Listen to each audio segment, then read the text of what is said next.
Welcome to round 4 of the 2011 FIA World Rally Championship. It is Rally of Jordan, the third time we've been here. What a place it is to come rallying. You can see from the scenery around me, it is spectacular, it is dramatic, it is unique. Jordan, full of culture, full of history, full of, well, religion. It is just the most amazing country to come and visit. And we're coming here for the third time. In the past, we have seen drama aplenty on Rally Jordan. Remember 2008? Remember that incident between Konrad Rautenbach, Connie the Zim, and Sebastian Loeb? They met head-on, didn't they, on a road section coming out of one of the stages. And, well, it put paid, obviously, to Connie the Zim's chances that year, but more importantly, it put paid to Sebastian Loeb's chances in 2008. Mikko Harvonen was the driver who benefited from that. He went on to win 2008. We missed 2009. We came back last year in 2010, and that provided just as much drama, but more importantly, it provided controversy aplenty. Remember that incident on the final day, or those incidents on the final day, where road position was so important. Loeb leading. The big threat to Loeb was Jari-Matti Latvala, 30 seconds behind at the start of the day in third place. Between them, Sebastian Ogier.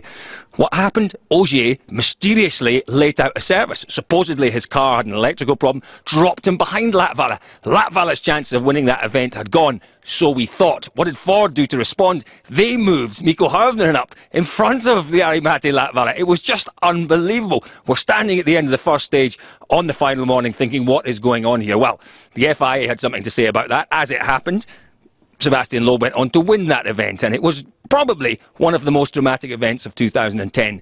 Are we going to see drama this year? I suspect we will. But who will it involve? Well, certainly it will involve the Citroën drivers. Remember, Ogier, a full factory Citroën driver this year. It'll involve Sebastian Loeb. He's got a very good chance. I think the Fords have got an equally good chance of winning this one. Who's going to win it, though? I don't know. We'll wait and see. The most important thing about this event is the road surface. So let's go and have a look at it.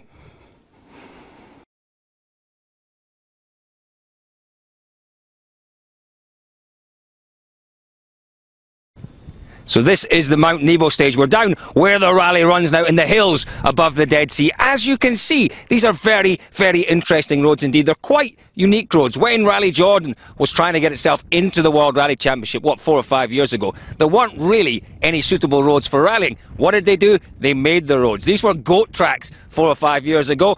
Basically what they did was they took a grader across, they widened the roads, and they sprayed the surface with Dead Sea water. And that's real salt water. It's actually the same thing that they do in parts of Finland to give the road surface that nice hard effect. In places, this road is almost as hard as concrete. Look at that. That looks almost like concrete under there. It's very, very interesting indeed.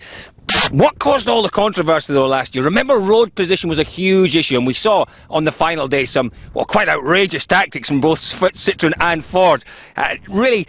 Road position is key to winning this event, and I don't think that you want to be first on the road on Sunday unless you've got... Sunday? Remember, this event runs Thursday, Friday, Saturday. You don't want to be first on the road on Saturday unless you've got maybe a 45, 50-second lead. And why is that? Well, take a look at this.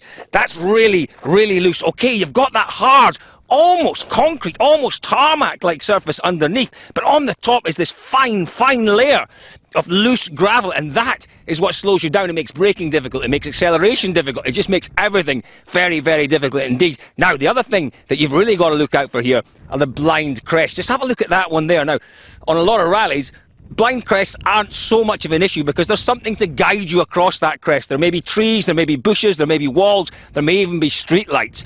Out in the desert, none of those things. It all looks more or less the same. It's very, very bland in terms of the colour. Difficult to judge where the road goes, so pace notes are a big issue here. If you've got your pace notes right, if you're confident in your pace notes, you can push on over these blind crests. Now, at the end of the stages, I very rarely see damaged cars. And why is that? Well, you go off here and you stay off. These are massive, massive rocks. You hit these and you're off. You ain't making it to the stage end. So that's something you've got to be careful about. Neat and tidy. Now, the other big thing, come with me this way. Come with me. The other big thing, as we talked about, you know, these are prepared roads, they're made roads. And basically, when they were making these roads, they crossed over a lot of little streams, and to stop the roads washing away in the thunderstorms they get here, they made these concrete culverts. So the streams come off the waddies, down the hill, under the concrete culverts. Now, as you can see from this here, that's a proper car braking culvert. So if you take that corner a little too tight, you catch that, it'll rip a wheel off. That is the end of your rally. So we've talked about the blind crests, we've talked about the road surface, we've talked about the culverts, we've talked about the rocks. The other thing that we need to talk about is the weather. Just look at the weather above us today. It really is fantastic. Expecting very, very high temperatures indeed by the time we get to Saturday here. Quite nice just now, I'd have to say, but by Saturday could be up to 80, 90 degrees, and we know that the Fords struggled in Mexico with the high temperatures. So lots of things to look out for in this rally. It's going to be an exciting weekend.